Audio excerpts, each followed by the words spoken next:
This is good problem for IIT JEE advance. इसमें दिया क्या है कि एक sphere which is uniformly dense, जिसका मास m1 है, रेडियस r है, it is falling with velocity v0 and rotating with angular speed omega not से रोटेट कर रहा है, v0 से नीचे कर रहा है। It collides to a slab of mass m2 mass के स्लैब से टकराता है। ये स्लैब खुद स्मूथ सरफेस पे रखा हुआ है, जैसे हॉरिजॉन्टल सरफेस। उनके बीच में स्टैटिक और काइनेटिक दोनों ही फ्रिक्शन कोएफिशिएंट न्यू है। तो बताना क्या है कि आफ्टर कोलिजन इसके सेंटर की वेलोसिटी बतानी क्या होगी और इसकी ओमेगा बतानी क्या हो जाएगी। क्वेश्चन में और क्या दिया है कि it is the collision is perfectly inelastic. इस क्वेश्चन की लैंग्वेज एक बार पढ़ लेना चाहिए। और इस कोलिजन के बाद बताना है कि इसकी सेंटर की वेलोसिटी क्या होगी और ये जो मास m2 का प्लांक है इसकी वेलोसिटी क्या हो जाएगी। Assume that collision last for very small time.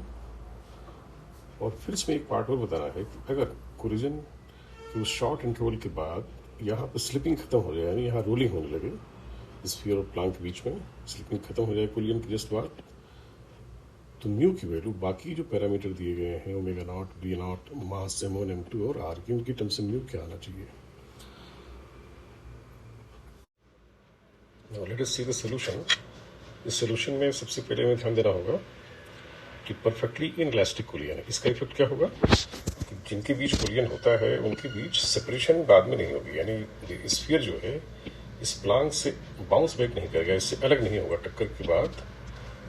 Inelastic collision का ये फीचर होता है परफेक्टली इनइलास्टिक का कि after collision the surfaces have no tendency to get separated. वो साथ साथ चलना चाहते हैं, इनमें अलग होने की टेंडेंसी नहीं होती अगर ये इनइलास्टिक कोलिजन। तो उसका इफेक्ट ये लेंगे कि टक्कर के बाद इस स्फीयर की वर्टिकल वेलोसिटी हम 0 मान लेंगे। तो इसमें केवल एक हॉरिजॉन्टल वेलोसिटी आ सकती है। वो क्यों आएगी? बीच में जो फ्रिक्शन है, हॉरिजॉन्टल फोर्स आएगा, उसकी वजह से आ सकती है। थोड़ा सा इसका फ्री बॉडी डायग्राम समझे। जब यहाँ टक्कर होगी तो नीचे से एक नॉर्मल रिएक्शन आएगा ऐसे, राइट। और चूंकि ओमेगा इसमें क्लॉकवाइज है, इधर से देखने पर क्लॉकवाइज नहीं एंटी क्लॉकवाइज है, तो इस पॉइंट ऑफ कॉन्टैक्ट की वेलोसिटी को अपोज करने के लिए फ्रिक्शन स्फीयर पर लेफ्ट में आ जाएगा। तो ऑब्वियसली न्यूटन थर्ड लॉ से यही फ्रिक्शन प्लांक पर राइट में आ जाएगा।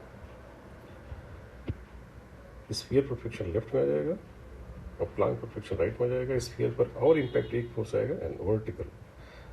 ये दोनों फोर्सेज जो स्फीयर पर लगेंगे दे be like for a very short time. उस शॉर्ट टाइम को हम लोग डेल्टा टी कहते हैं। तो इस एन का इम्पल्स हो जाएगा एन डेल्टा टी। ये इम्पल्स होना चाहिए चेंज इन मोमेंटम के बराबर। बड़ी बॉडीज का मोमेंटम उसके सीएम में होता है। सीएम की वेलोसिटी पहले डाउनवर्ड v नॉट थी वर्टिकल। अब ये वर्टिकल जो इम्पल्स है इस वर्टिकल मोमेंटम को खत्म कर रहा है क्योंकि बाउंस बैक नहीं कर रहा है। तो we can directly write this n delta t equal to इसका mass into vertical velocity. Why I am writing it? Because vertical momentum इसका खत्म हो गया by this vertical impulse, right. और जो फ्रिक्शन इसी ड्यूरेशन में फ्रिक्शन की वैल्यू क्या लिखी जाएगी, क्योंकि स्लिपिंग है यहाँ, तो friction coefficient into normal reaction लिखा जाएगा म्यू और साथ में डेल्टा टी। तो फ्रिक्शन का इम्पल्स हो गया। इस फ्रिक्शन के इम्पल्स का यूज क्या आएगा? फ्रिक्शन का इम्पल्स एक हॉरिजॉन्टल इम्पल्स है। हॉरिजॉन्टल इम्पल्स सिस्टम में हॉरिजॉन्टल मोमेंटम पैदा करेगा। हॉरिजॉन्टल मोमेंटम सिस्टम में था नहीं पहले स्फीयर में, तो लेफ्ट में इसमें एक वेलोसिटी आ जाएगी। उस वेलोसिटी को हम लोग v1 कहते हैं। तो m1 v1 इसका जो हॉरिजॉन्टल मोमेंटम आएगा by this horizontal impulse that is delta t यानी म्यू डेल्टा टी। तो I can write here that m1 v1 is f delta T और f डेल्टा टी की वैल्यू है mu n delta t. n delta t आ चुका है यहाँ पे m1 v नॉट, हो जाएगा म्यू m1 v नॉट। इसको लिख सकते हैं म्यू m1 v नॉट। और यहाँ से m1 और ये m1 कट जाएगा तो v1 की वैल्यू आ जाएगी, ये v1 आ जाएगा म्यू v नॉट। ये रिलेशन बन जाएगा, राइट। उसकी स्फीयर के सेंटर की हॉरिजॉन्टल वेलोसिटी आ गई यहाँ, ये। अब ये फ्रिक्शन जो है स्फीयर के सेंटर के अबाउट एक टॉर्क पैदा करेगा, यानी प्रोड्यूस टॉर्क।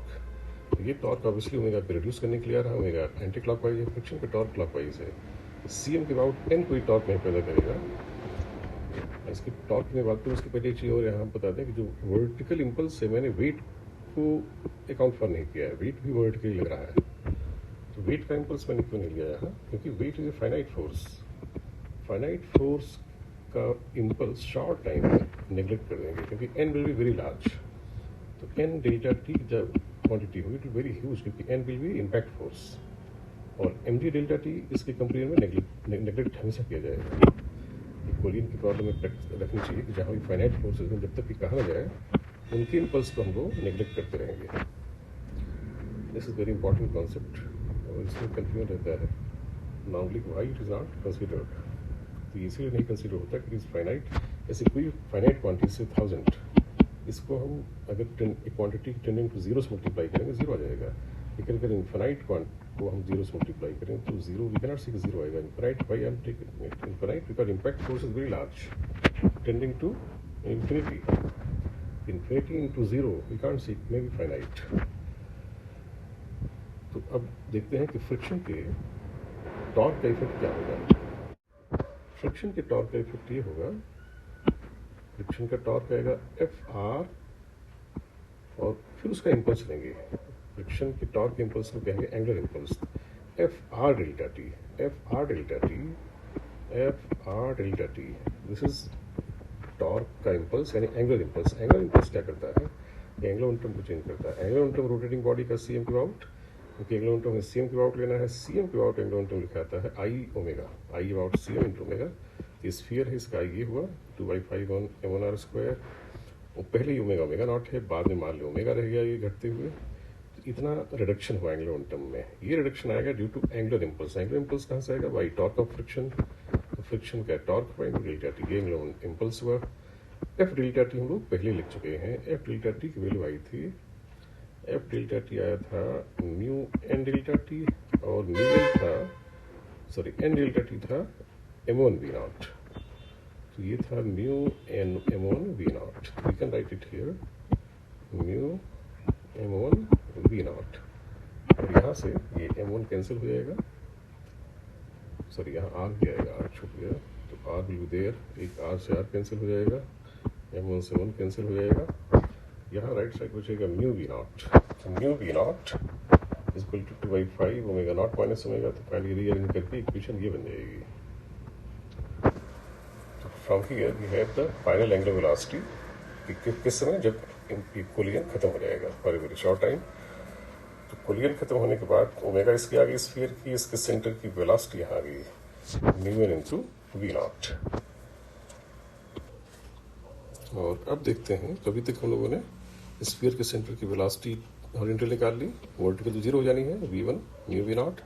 इसकी ओमेगा निकाल ली, क्या रह जाएगी, ओमेगा पहले ओमेगा नॉट थी, घट कितनी रह जाएगी। जो प्लांक है इसको वेलोसिटी कहाँ से मिलेगी, जैसे पहले बताया था, स्फीयर में फ्रिक्शन जो लेफ्ट में लगेगा वही न्यूटन थर्ड लॉ प्लांक के वही राइट में लग जाएगा। तो ये एफ इंटू डेल्टा टी, इस पर इम्पल्स आएगा, तो ये इम्पल्स इसमें मोमेंटम इंड्यूस करेगा। तो अगर इसकी वेलोसिटी v2 होती है तो F delta T is m2 v2। F हम लोग पहले निकाल चुके हैं, एफ डेल्टा टी की वैल्यू, एफ डेल्टा टी आ गया था mu m1 v not, mu m1 v not, ये हो गया म्यू m1 v नॉट। और यहाँ से हम लोग v2 की वैल्यू निकाल सकते हैं।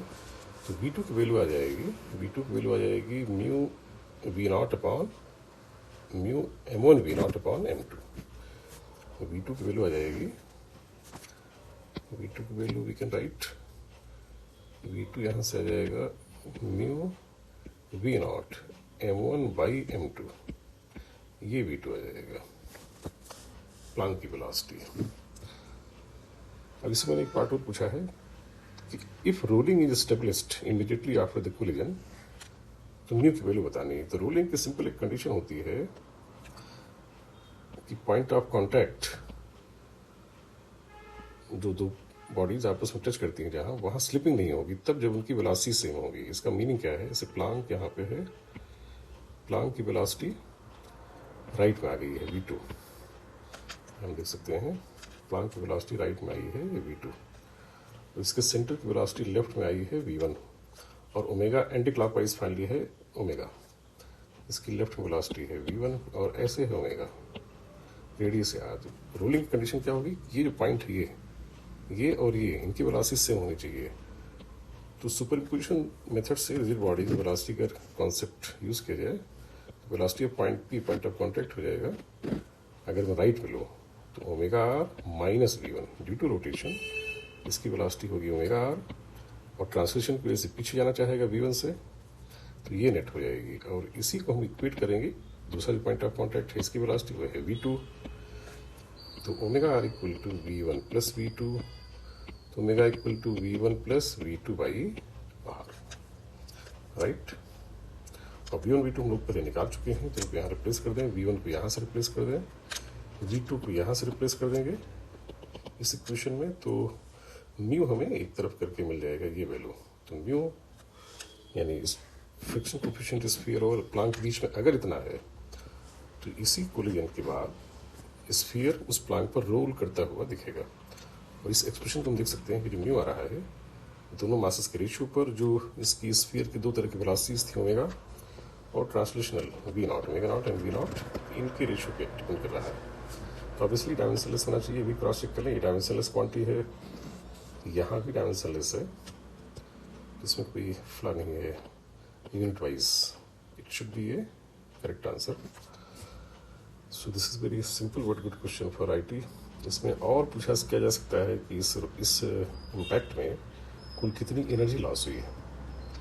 एनर्जी लॉस भी निकाल सकते हैं, गिरते समय इसके पास एनर्जी है रोटेशनल एंड ट्रांसलेशनल, वो half pi omega not square half M V not square add कर लेंगे, उसके बाद फिर इन दोनों की वैल्यू लिखेंगे और उसमें हाफ m2 v2 स्क्वायर और ऐड करेंगे, देखेंगे बाद वाली कम आएगी, but that will be longer part, उतना शायद में पूछा जाएगा, but there we will loss because this is inelastic collision, right. इसमें जो मेन कॉन्सेप्ट थे वो लीनियर इम्पल्स और एंगुलर इम्पल्स के। लीनियर इम्पल्स से हमने ट्रांसलेशनल वेलोसिटीज को चेंज किया और एंगुलर इम्पल्स से एंगुलर मोमेंटम ऑफ स्फीयर को चेंज किया। और इनइलास्टिक कोलिजन का इफेक्ट ये लिया कि स्फीयर को हमें टक्कर के बाद वर्टिकली उसकी वेलोसिटी को जीरो मान लिया, क्योंकि प्लांक वर्टिकली कहीं जा नहीं सकता, तो इनमें सेपरेशन नहीं होना है, इसलिए अगर एक प्लांक ऊपर नहीं उठ सकता तो स्फीयर भी नहीं उठेगा, but it can translate on the Planck.